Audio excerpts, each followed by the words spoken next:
এই সময় কম, শুরু করো। আশেপাশে 10 গ্রাম আমার হাগার খবর জানে, তুই বেটা কি বুঝবি পাতলা পায়খানার মানে?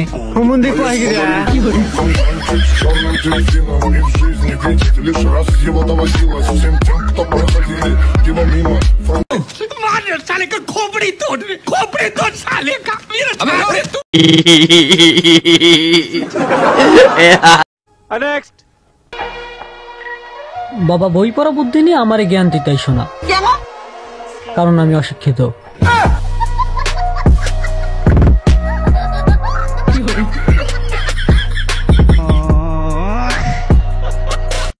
कैसे कैसे लोग रहते हैं यार यहाँ पर। नेक्स्ट। পাতলা পায়খানা হয়তো আমিই করেছিলাম, তবে শুষানোর দায়িত্ব ছিল তোমার। বিশ্বাস করো, পাদে কোনো গন্ধ ছিল না আমার।